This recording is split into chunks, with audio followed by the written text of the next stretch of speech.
용서의 확신의 말씀 고린도후서 1장 3절에서 5절까지 말씀을 함께 교독하시겠습니다. 우리 주 예수 그리스도의 아버지이신 하나님을 찬양합시다. 그는 자비로우신 아버지시요 온갖 위로를 주시는 하나님이시요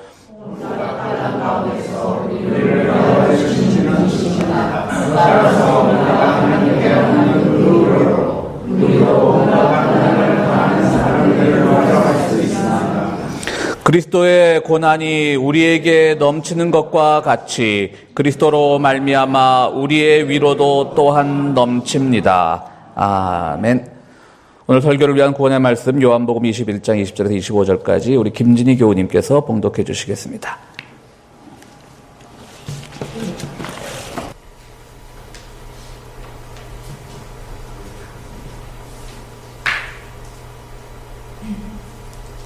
베드로가 돌아다 보니 예수께서 사랑하시던 제자가 따라오고 있었다. 이 제자는 마지막 만찬 때에 예수의 가슴에 기대어서 주님, 주님을 넘겨줄 자가 누구입니까? 하고 물었던 사람이다. 베드로가 이 제자를 보고서 예수께 물었다. 주님, 이 사람은 어떻게 되겠습니까? 예수께서 말씀하셨다. 내가 올 때까지 그가 살아있기를 내가 바란다고 한들 그것이 너와 무슨 상관이 있느냐? 너는 나를 따라라. 이 말씀이 믿는 사람들 사이에 퍼져나가서 그 제자는 죽지 않을 것이라고들 하였지만 예수께서는 그가 죽지 않을 것이라고 말씀하신 것이 아니라 내가 올 때까지 그가 살아있기를 내가 바란다고 한들 그것이 너와 무슨 상관이 있느냐 하고 말씀하신 것뿐이다. 이 모든 일을 증언하고 또 이 사실을 기록한 사람이 바로 이 제자이다. 우리는 그의 증언이 참되다는 것을 알고 있다. 예수께서 하신 일은 이 밖에도 많이 있어서 그것을 낱낱이 기록한다면 이 세상이라도 그 기록한 책들을 다 담아두기에 부족할 것이라고 생각한다. 아멘.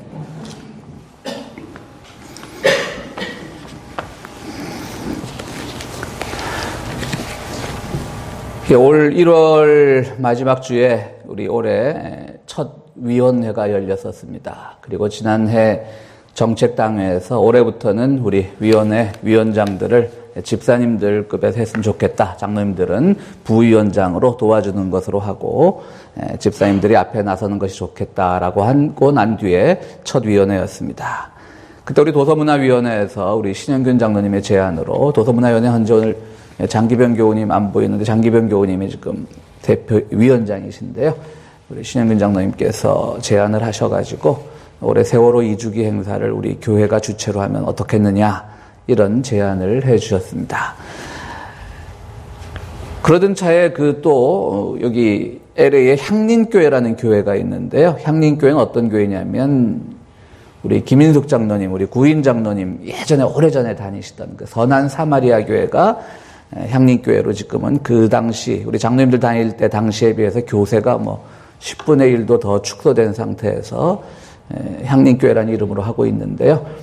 같은 뜻이겠죠. 선한 사마리아라고 하는 것은 선한 이웃이란 말이니까 향린이란 말은 향기 나는 이웃이란 말이겠고요. 어쨌든 그 교회 목사님이 또 자기네 교회도 그걸 생각하고 있었는데 두 교회 다 그렇게 교세가 크지 않으니까 함께하면 어떻겠느냐 그런 제안을 해주셔서 어떻게 준비를 하게 되었고 또 다른 단체들도 함께 하게 되었습니다. 세월호 이야기를 할 때마다 몇 가지 불편한 점들이 있습니다. 왜 교회가 그런 행사에 앞장서느냐라고 하는 많은 기독교인들, 우리 교회는 그런 분들이 많이 계시지는 않지만 또 대부분의 한국교회 그 보수적인 정서에서는 그런 말이 나오는 것이 저는 당연하다고 생각합니다. 우리나라 역사를 돌이켜보면 얼마나 크고 많은 비극적인 참사들이 많이 있었습니까? 한국전쟁도 그렇고요. 1975년도에 바로 어제는 그 인혁당이라고 해서 대구 경북 지역에 시민운동을 하던 분들이 사형 선고를 받고 24시간도 안 되어서 사형당한 일이 그런 비극적인 일도 또 우리 역사 속에 있었습니다. 그분들은 다 이제 재심을 받아서 무죄 판결을 받았죠. 저는 그 당시 고등학생이었는데 일기장에 분노의 일기를 썼던 그런 기억이 납니다. 그 밖에 또 우리가 일반적인 사고로 보자면 성수대교 지나가다가 그냥 다리가 뚝 떨어지는 게 우리가 영화에서나 봤지 그런 일이 어디 있으려고 상상이나 했습니까? 그래서 또 등하교 시간이 등교 시간이었죠. 아마도 등교 시간이던 많은 또 여고생들이 목숨을 잃었고요. 또 삼풍백화점이라는 것이 무너져서 500여 명 이상이 또 목숨을 잃는 그런 비극적인 참사도 있었습니다. 그러다 보니까 뭐 참사가 세월호 하나뿐이냐, 왜 세월호만 이렇게 유독 난리냐 라고 하는 그 비판의 소리는 분명 일리가 있을 겁니다. 교회 입장에서도 그렇습니다. 어떤 슬픔을 당한 사람들이 그 죽음의 기억 속에 오랫동안 머물게 하는 것은 사실 우리 신앙의 사명이 아니죠. 그들을 위로하고 빨리 잊게 하고 새 출발하게 하는 것이 분명히 교회의 중요한 역할 중에 하나인데요.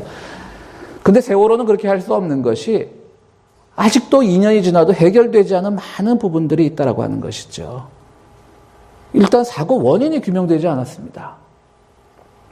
맨 처음에 정부 쪽에서는 그것이 배의 부실한 증개축, 그것도 개축이란 말을 쓰더라고요. 그 안에 객실 같은 걸 다시 만들고 하니까 그것, 그 다음에 또 아주 많은 그 수화물을 실어가지고 규정보다 더 많은 짐을 실어가지고 그것이 원인이 되었다고 발표를 했었습니다. 물론 그것도 원인 중에 하나이겠지만요. 그러다 보니까 그 선박회사 주인이 석연찮게 자살을 했어요. 여론이 덮어질 줄 알았는데 여론은 덮어지지 않았습니다. 지금도 끊임없이 왜 그렇게 배가 갸우뚱갸우뚱했는지, 마치 놀이공원에 가면 막 그냥 범퍼카라고 막 이렇게 하는 것처럼 그런 레이더에 잡힌 그런 항적 장치들이 다 지금 증거로 남아있어요. 갑자기 막 이렇게 급변침을 했다 그러죠. 저도 뭐 요번에 이 세월호 기간을 겪으면서 새로운 단어를 많이 알게 됐습니다. 급변침, 이런 것들. 그리고 왜 한국의 그 국가 안보를 책임져야 될 국가정보원이 그 배의 모든 것을 다 관리하고 있었냐라고 하는 것도 아직 풀리지 않은 의문 중에 하나입니다. 저는 그런 것들이 이런 인터넷에 떠돌면 가능하면 제가 목사이기 때문에 어떤 여론에 선동되지 않기 위해서 굉장히 침착하게 대응을 하는 편입니다. 그래서 저는 이렇게 생각을 해봤습니다. 한국이 분단사회니까 이런 배의 이 운항에 국가정보원이 관심을 가지고 관리할 수도 있겠다. 그럴 수 있잖아요. 분단이니까. 혹시라도 알아요. 또 선장이 갑자기 탁 틀어갖고 월북하게 될 수도 있을 것이고요. 근데 그게 아니더라고요. 유독 세월호에만 그렇더라고요. 딴 배는 그런 게 없었는데 세월호에만 국가정보원이 개입해서 일일이 다, 심지어는 식기수까지 다 체크를 하는 그런 것들도 아직 해결되지 않은 문제입니다. 그렇기 때문에 우리가 다시는 이 사회에 그런 석연찮은 비극이 일어나서 안 되겠다라는 마음으로 우리가 그거를 추모하는 것이지, 이걸 가지고 어떤 정치적인 의도를 가지고 현 정부에다 타격을 가한다라든가, 아니면 그 사람들이 빨리 현장 속으로 들어가서 이제 삶으로 들어가서 슬픔을 잊고 새롭게 시작을 해야 되는데 그거를 일부 세력이 막고 있다든가, 그렇게 보시는 분들이 많은데요. 그건 전혀 아니라고 하는 것이죠. 그것이 그래서 오늘 우리가 여전히 세월호를 기억해야 되는 이유 중에 하나인 겁니다.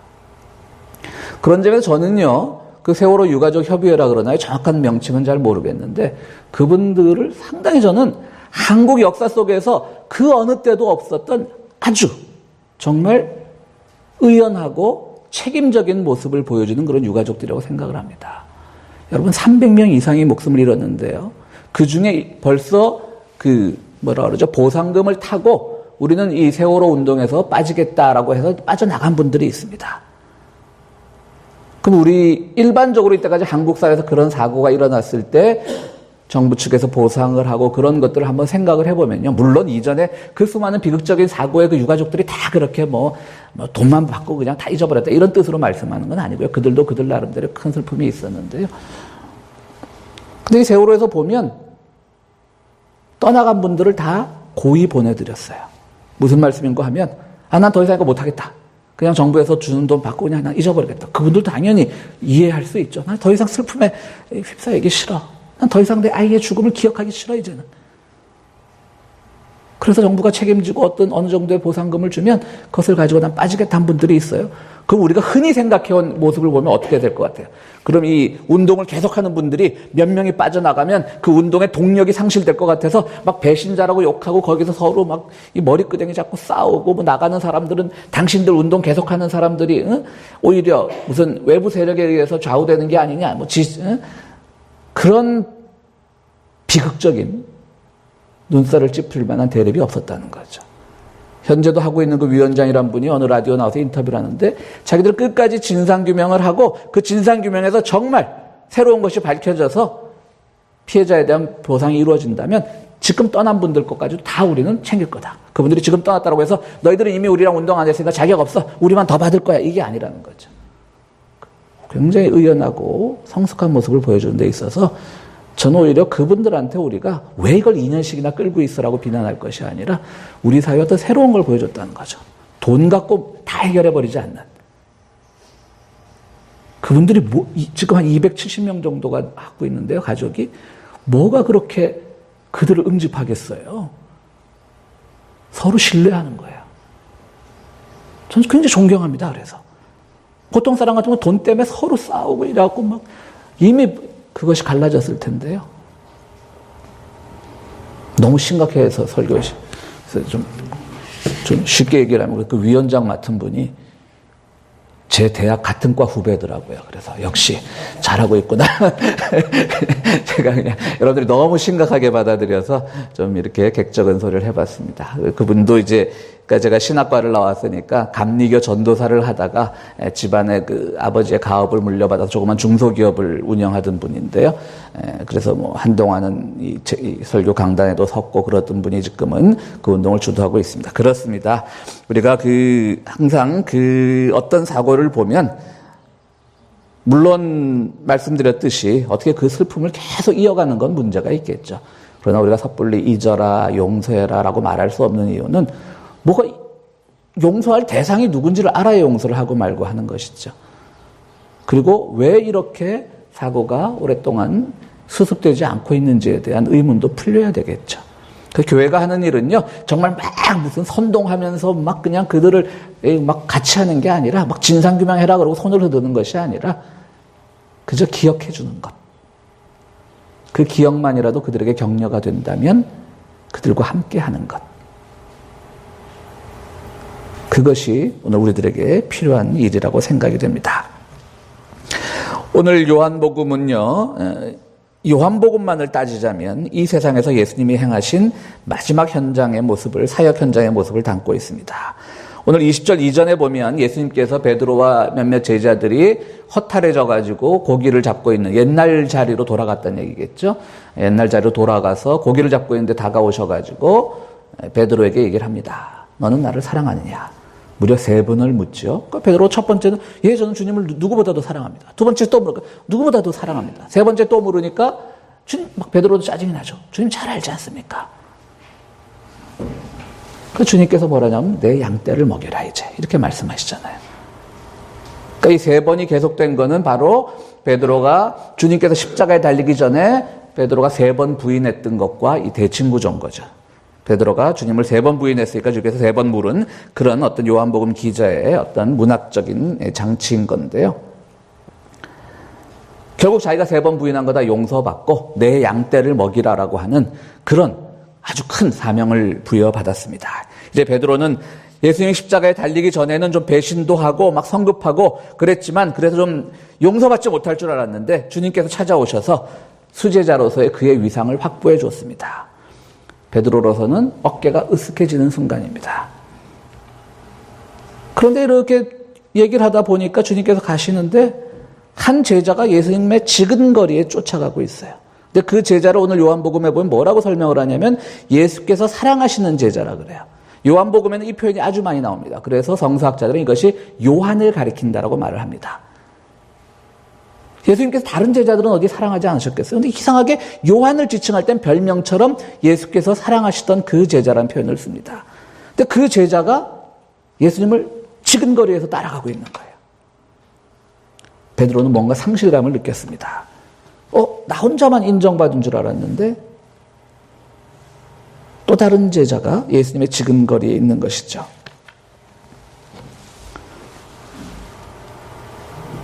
여러분들 한번 그림을 한번 보겠습니다. 최후의 만찬 그림을 한번 보겠습니다. 여기 보면 요한이 누구냐면요. 요 사람입니다. 요 사람. 그리고 저 끝에 저쪽 보고 얘기하는 사람이 가룟 유다라고 하죠.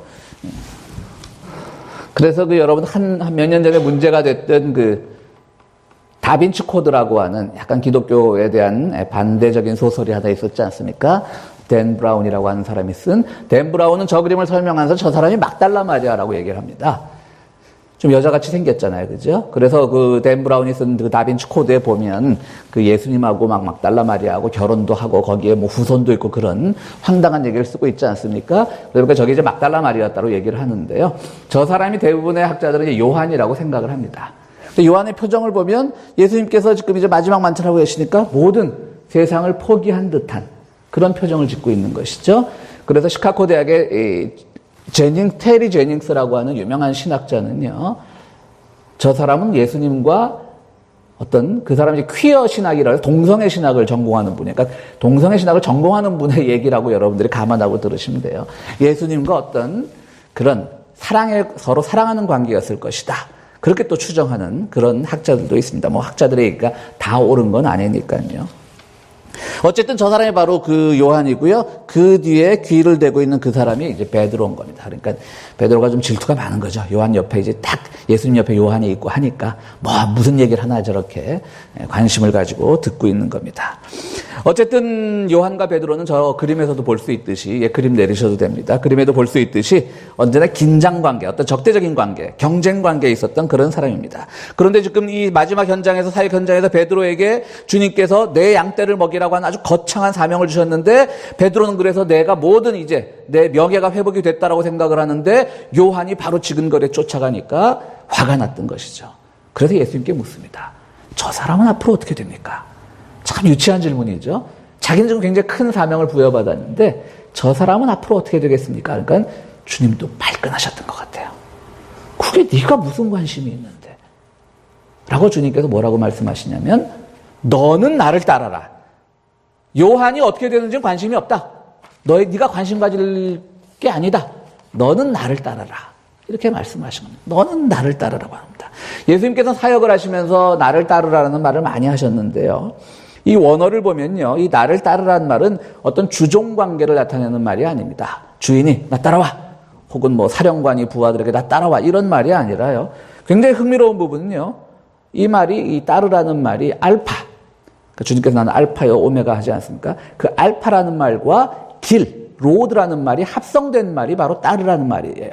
그러니까 이 말은요, 길에서 알파가 되어라, 이렇게 우리가 좀 해석을 할 수가 있어요. 의역을 뭐냐면 주님과 함께 가자는 얘기인 겁니다. 따르라는 말은 내 뒤에 쫄래쫄래 쫓아와, 이게 아니라 내가 앞장서고 너는 뒤에 와, 그게 아니라 내 품으로 와서 나와 함께 가자. 같이 알파다. 같이, 우리말로 하면 같이 갑이다. 그 얘기를 하시는 거예요. 그러니까 주님께서 이제 이 많은 부분에서 나를 따르라는 말을 많이 하시는데요. 마태복음 8장에 보면 율법학자들에게 나를 따르라고 하죠. 율법학자가 주님을 어떻게 하면 따르겠습니까? 라고 하니까 주님께서 동문서답으로 대답을 하십니다. 인자는 머리 둘 곳이 없다. 주님은 그냥 동가속 서가식 하면서 머리 둘 곳이 없다. 어떻게 하면 주님을 따르겠습니까? 율법학자가 물어봤는데 주님의 대답은 인자는 머리 둘 곳이 없다라고 했어요. 그건 율법학자에게 무엇을 가르쳐줬냐면, 주님을 따른다라고 하는 것, 주님의 품 안에 간다고 하는 것, 주님과 함께 길을 걷는다라고 하는 것, 그것은 네가 가지고 있는 모든 기존의 가치관들이나 어떤 편견들이나 고정관념들을 벗어버려야 된다라고 하는 것이죠. 왜냐하면 율법학자가 보기엔 그럴 거 아니에요. 굉장히 주님의 지금 말씀이 좋아요. 설교하니까 많은 사람들이 감동을 받아요. 그냥 우리 이 마을에서, 갈릴리 어느 마을에서 건물 하나 지어놓고 교회 개척합시다. 이렇게 받아들일 수도 있는 거예요. 왜 고생을 하시고 그렇게 잘 데도 없으면서 돌아다니셔요? 라고 말할 수 있겠죠. 주님은 아마 그래서 난 머리 둘 곳도 없다. 그래도 쫓아오려면 쫓아가라, 이런 말이에요. 율법학자가 못 쫓아가죠. 왜 못 쫓아갔을까요? 가난에 대한 공포, 길거리에서 자야 되는 공포 때문에 못 쫓아간 게 아닙니다. 주님을 이해하지 못한 겁니다. 왜 저렇게 고생하고 살지?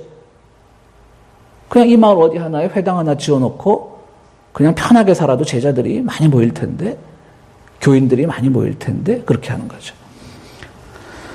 또 재산이 많은 청년에게는 주님을 따르고 싶다라고 하니까 뭐라 그랬습니까? 재산을 다 버리고 따르라 그러죠. 그 사람에게는 주님을 따르는 것이 또 주님을 따르는데 물질이 방해가 되는 겁니다. 또 어떤 제자는 와서 얘기합니다. 주님을 따르고 싶은데 갑자기 우리 아버지가 돌아가셨습니다. 아버지 장례는 치르고 쫓아가겠습니다. 주님께서 우리 전통적인 유교 질서로 보면 굉장히 이상한 말씀을 하시죠. 죽은 자는 죽은 자로 하여금 장사 지내게 해라. 이건 역시 주님께서는 기존의 어떤 고정관념이나 이런 것들을 극복하지 않으면 주님을 따를 수 없다라고 하는 거예요. 주님의 품 안에 초대받을 수 없다라고 하는 겁니다. 그럼 오늘 베드로에게 너는 나를 따르라고 했을 때 베드로가 가지고 있던 버려야 될 고정관념이나 이건 뭘까요? 첫 번째로는 베드로의 성급함일 겁니다. 아무 데서나 막 튀어나오는 거예요. 저 사람은 어떻게 됩니까? 두 번째로는 아마 베드로의 시기 질투겠죠. 베드로에게 있었던 그 성급함과 시기와 질투의 마음이 주님을 따르는데 가장 큰 장애물이 된 거예요. 그래서 주님께서 차근차근 설명을 하신 거예요. 너는 나를 사랑하느냐? 예, 사랑합니다. 내 양떼를 먹여라. 또 한 번 물어보냐. 차근차근 정말 성질 급한 사람 나중에 베드로 좀 저 아시지 않습니까? 이렇게 말을 하지만요. 그게 뭐냐면 차근차근 하면서 베드로의 어떤 변화된 심성을 보고 싶었던 거예요. 그런데 그것이 끝나자마자 확 그냥 요한을 보더니 갑자기 질투가 나가지고 저 사람은 어떻게 되겠습니까? 라고 하면서 예수님께 굉장히 핀잔을 듣게 되는 겁니다. 그렇습니다. 이 베드로는요 너무 성급했고요, 너무 비교하기를 좋아했던 것 같습니다. 물론 오늘 우리는 뭐 설교하면서 많은 목회자들이 비교 의식을 버려라는 말을 많이 하는데요. 그것은 정말 우리가 다른 사람이 처한 상황에 대해서 누군가가 뭔가를 좋은 걸 가지고 있으면 그걸 비교해서 나는 왜 이렇게 갖고 있지 못했을까? 그런 비교 의식도 물론 버려야 될 비교 의식의 하나이지만요. 오늘 베드로가 생각했던 것은 그 사람이 처한 상황은 생각하지 않고 깊이 이해하지 않고 그것이 내 생각과 다르다라고 해서 그에 대해서 베드로가 비교하고 질투했던 그 마음을 주님께서 지적한 겁니다. 나는 지금 주님 앞에서 3번이나 인터뷰를 하고 네가 나를 사랑하냐? 예, 사랑합니다. 3번이나 인터뷰를 하고 통과되는데 저 사람은 뭔가 쉽게 늘 저 그림에서도 보듯이 그냥 뭐 주님 앞에서 아양이나 떨고 애교나 떨고 이랬던 사람 같은데 왜 저는 저 사람은 이렇게 쉽게 주님을 쫓아가는가? 라는 그 두 가지를 비교하게 되는 거죠. 자기만 주님을 어떤 형태로든지 따르면 되는데 다른 사람이 어떤 형태로 따르는 것에 대해서 관심을 가지는 겁니다. 그건 우리가 믿음 생활하면서 버려야 될 것들 중에 하나입니다. 우리는 세상을 살아가면서 여러 가지 사람들과 만나게 되고 여러 가지 처한 상황의 사람들을 경험하게 되는데요. 어떤 사람은 굉장히 쉽게 인생을 사는 것 같고 어떤 사람은 고생고생을 사는 것 같습니다. 어느 한 틀에 묶어둘 수가 없다라고 하는 겁니다. 그에게는 그의 삶이 있는 것이고 나에게는 나의 삶이 있는 것이고 나의 삶 속에서 내가 주님에 따르는 방법은 좀 더 독특한 것이고 그의 삶에서 그가 주님을 따르는 방법은 좀 더 독특한 것인데 그것을 우리가 한 획일화된 따름에 그 프레임에 우리가 집어넣고자 한다면 그것은 바로 베드로에게 주님께서 하신 말씀, 너는 나를 따르라고 하는 그런 핀잔을 듣게 된다라고 하는 것이죠. 그 세월호도 그래서 마찬가지인 겁니다. 갑자기 세월호 얘기를 하다 왜 요한 얘기, 오늘 세월호 얘기를 하려고 제가 설교 시간에 마음을 먹었지만 왜 이 본문을 택했냐면요. 말씀드렸듯이 한국 사회에 얼마나 비극적인 사고가 많이 있었습니까? 그리고 그들은 다 조용히 잊혀졌습니다. 그러니까 그거 다르게 한번 우리가 보자는 거죠. 왜 너희들만 그렇게 호들갑이야? 2년 지났으면 좀 잊어버려. 그게 아니라 그 사고만 가지고 있는 어떤 독특함을 보자는 것이죠. 근데 우리는 그걸 한꺼번에 보다 보니까 막 유언비어에 속는 거예요. 막 기독교인들이 오히려 막 카톡 같은 거 막 보내요. 세월호 사람들에게 몇십억의 보상금이 가고 몇십억이 아니라 몇백억이 가면 어때요? 그게 뭐 당연히 그렇게 보상하게 되면 해야죠. 왜 돈으로 그렇게 평가를 해요? 근데 그렇게 몇십억 가지도 않았어요. 또 오해들 하실까 봐. 그리고 뭐 학생들한테 무슨 대학교 특례 입학을 주기로 했다고 막 또 그래요. 전 그걸 보면서도 굉장히 의아했어요. 유가족들이 그걸 요구한 적이 없는데 정부에서 그걸 막 위로 차원에서 그걸 막 했는데 유가족들이 요구한 것처럼 되어 있었고요. 뒤집어서 한번 생각해 보면 여러분, 만약에 유가족들이 특례 입학을 해달라고 그랬으면 그건 뭐예요? 칭찬할 일이에요. 내 아이는 죽었는데 남의 집 아이, 그 트라우마 때문에 상처 때문에 있는 아이라도 그 상처를 잊고 좀 대학이라도 편입하게 해줘라 라고 했다면 그건 칭찬받을 일이에요. 실제로 그런 일이 있지도 않았지만 그게 왜 비난받을 일이에요? 그렇지 않겠어요? 내 아이는 지금 대학도 못 가보고 차가운 물속에서 죽었는데 남은 아이들의 그 상처를 고려해서 대학교 갈 때 조금 덕을 준다고 만약에 유학적이 제안을 했다면 그건 칭찬받을 저 사람도 굉장히 인격적으로 훌륭하구나 라고 해야 될 일이지 그게 왜 욕을 먹을 일인지 잘 모르겠더라고요. 물론 그런 일도 없었습니다. 우리가 어떤 사건을 볼 때요, 베드로처럼 보면 안 된다는 거예요. 베드로는 정말 주님께서 사랑하시는 제자였잖아요. 그야말로 정말 인정한 제자였잖아요. 그러니까 더 많은 어떤 뭐라 그럴까요? 심사? 시험이 필요했을 수도 있겠죠. 근데 요한은 또 요한 나름대로 왜 할 말이 없겠어요? 마지막 예수님 십자가에 달릴 때 제자들 다 도망가는데 요한만 있었다고요. 근데 그 요한도 예수님 사역할 당시에 어땠어요? 사마리아 지역을 지나가는데 사마리아 사람들이 당신 우리 마을에 들어오지 마. 뭐 어떤 정치인들한테 우리 지역에 오지 마 그랬던 것처럼 막 그랬잖아요. 그러니까 그 마을을 못 들어가고 비껴가면서 요한이 뭐라 그래요? 예수님한테 빨리 주님 저 하나님한테 기도하고 저 사마리아 자 불바다 만들어 버리자고. 그랬던 사람이에요. 그런데 끝까지 주님을 지켰던 거예요. 부활하신 뒤에도 제일 먼저 무덤으로 달려가고 십자가에 달리실 때도 끝까지 다른 제자들 다 도망갔는데 끝까지 그 밑에 있었던 사람이에요. 서로 비교하자면 네가 잘났니 내가 잘났니 얼마든지 할 수 있는 부분이지만 그건 아닌 거예요. 다 자기의 길을 가는 겁니다. 우리가 세상을 살다 보면요, 뭐 내가 어떤 사람하고 가까운데 그 사람이 다른 어떤 사람과 가까우면 사실 마음이 좀 언짢을 때가 있어요. 여러분들 없으세요? 저는 있습니다, 솔직히. 다 있다 그러셔야 돼요. 있는 게 정상입니다. 그렇죠? 아이, 장로님이 제일 많으신 것 같아요. 있는 건 전 정상이라고 생각을 해요. 왜 정상이냐? 우리가 다 나약한 존재들이니까. 근데 그걸 표현하면 안 되는 거죠. 그거를 우리가 저 사람은 또 저 사람대로 장점이 있구나 라고 생각을 하고 그렇게 돼야 되는 건데, 우리는 어떤 일을 추진하거나 어떤 사람들과의 사귐에 있어서 내가 한 걸음 뒤에 있게 되면 뭔가 불편하고 언짢은 부분들이 있게 되지만 그거는 주님께서 다 각자의 몫을 주신 거예요. 신앙생활도 그렇게 하는 겁니다.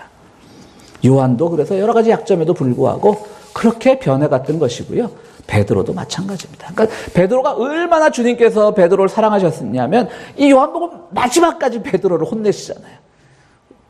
우리 뭐 미운 자식 떡 하나 더 준다는 속담처럼 끝까지 베드로에 대해서 정말 사랑하기 때문에, 정말 인정하기 때문에, 정말 수제자로서 그를 훈련시키고 싶었기 때문에 끝까지 베드로에게 대해서 이렇게 애정을 변치 않았던 거예요. 그리고 요한도 그렇게 변했던 것입니다. 그렇습니다. 우리는 주님의 초대에 응하는 제자들입니다. 주님께서 우리를 초대하실 때 우리를 과연 맡고 있는 것이 무엇이냐? 물질이냐? 뭐 우리 교인들 중에 물질 때문에 막혀 있는 분들은 별로 안 계신 것 같아요. 그죠? 물질들이 많이 없으시기 때문에. 그리고 나의 어떤 기존의 고정관념이냐? 아니면 사회적 통념이냐? 아니면 베드로와 같은 어떤 비교의식이냐? 이런 것들이 있다면 하나씩 버려나가는 훈련. 그것이 주님의 초대에 응하는 겁니다. 물론 나 혼자 뜻대로 되지 않습니다. 주님이 끝까지 사랑하시고 우리를 격려하시고 주님의 힘으로 우리가 그걸 버려나가면서 주님의 초대에 응하는 겁니다. 따르라는 건 초대인 겁니다. 무조건 나를 앞뒤 보지 않고 따라와 이것이 아니라 그분의 초대에 응하는 거고요. 그것으로 인해서 우리는 주님의 도우심으로 우리가 조금씩 그분의 품 안으로 들어가기 위해서 내가 가지고 있는 것 중에 버려야 될 것이 무엇인지를 깊이 생각해 보는 겁니다. 몽골 제국의 그 징기스칸이 굉장한 그 세를 넓혀가다가 결국은 이제 중국도 먹게 되고 원나라를 세우지 않습니까? 그 원나라의 초대 황제는 누구냐면 그 쿠빌라이라고 하는 징기스칸의 손자입니다. 근데 이제 그 쿠빌라이에게는 정치 참모가 있었는데요. 중국 사람으로 그 사람의 이름이 야율초제라고 합니다. 야율초제. 이 사람이 역사상 최고의 정치가로 손꼽힌다고 합니다. 본래 그 중국 영경 지방에서 그 몽고가 그 지역을 점령했을 때 전쟁 포로의 신분이었는데요. 그의 능력을 높이 산 이 쿠빌라이가 그를 참모로 선택을 해서 그를 귀하게 썼다고 합니다. 결국은 쿠빌라이의 아들인 그 다음 왕이었던 오고타이칸 왕 때도 대를 이어서 아주 그 원나라의 중요한 참모였다고 합니다. 하루는 오고타이칸이 야율초제에게 물었습니다. 나는 아버지가 이룩한 대제국을 개혁하려 한다. 징기스칸 뭐는 할아버지가 되겠죠. 증조께서. 어쨌든 이 원나라 제국을 개혁하려고 한다. 좋은 방법이 있으면 말해봐라. 그랬더니 야율 초제가 이렇게 대답했다고 합니다. 띄워주시죠, 한번. 흥일리 불약 제1해고 생일사 불약 감일사다. 멸자죠, 멸자. 멸입니까? 감입니까? 하여튼 같은 뜻일 것 같아요. 저는 흥하면 뭐 흥한다, 뭐 흥하다, 재밌다, 흥한다 이런 뜻인 줄 알았더니 이게 일을 시작한다는, 옥편을 찾아보니까 시작한다는 게 첫 번째 뜻이더라고요. 흥자에. 그래서 아마 예전에 뭐 한 50년 전 보면 그 가게들 이름에 뭐 흥업상사 이런 거 많았잖아요. 그죠? 일을 시작한다. 그러니까 한 가지 일을 새롭게 시작하는 것은 한 가지 해로운 일을 제거하는만 못하고 한 가지 일을 새롭게 또 시작하는 것은 만드는 것은 만들생이겠죠. 한 가지 일을 새롭게 만드는 것은 한 가지 일을 줄이는 것만 못하다라고 하는 것이죠. 그러니까 이 오코타이칸이 뭔가를 새롭게 흥하고 생하고 시작하고 만들려고 하다 보니까 그러지 말고 지금 우리나라 이 제국의 내부를 돌아보면서 무엇을 제거해야 되고 무엇을 없애야 되는지를 먼저 생각해 보라고 하는 그런 야율 초제의 권고였다고 합니다. 저는 이것이 우리 신앙생활에도 많이 필요하다고 생각이 됩니다. 우리는 뭔가 새로운 일을 시작하고 새로운 것을 도모할 때 지금 베드로도 마찬가지로 이제는 수제자로서 예수님 없는 시대를 살아가야 되는데 그에게는 여전히 버려야 되는데 버리지 못한 그의 품성이 남아 있었던 것이죠. 주님께서는 바로 이 세상에서 마지막 사역의 현장까지 우리들에게 남아있는 어떤 잘못된 품성들, 우리가 정말 주님의 초대에 응해야 되는데 그것을 응하지 못하게 하는 우리를 가로막고 있는 많은 고정관념들 혹은 물질들 혹은 비교의식들 혹은 질투들, 이런 것들을 없애는 것이 주님의 초대에 응하는 길이고요. 그건 우리의 의지만으로는 되지 않습니다. 주님께서 늘 우리를 도와주시기를 바라면서 우리 안에 있는 여러 가지 잘못된 것을 제하고 멸하여 버리는 그런 기도들이 필요할 때 우리는 주님의 품 안에서 주님의 초대에 응해서 진정으로 주님을 쫓아가는 귀한 제자로 거듭날 수 있기를 간절히 바랍니다. 우리 함께 기도하시겠습니다.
거룩하시고 자비로우신 아버지 하나님, 저희들 정말 주님을 따르고 주님의 초대에 응하고 싶은데 세상을 살아가면서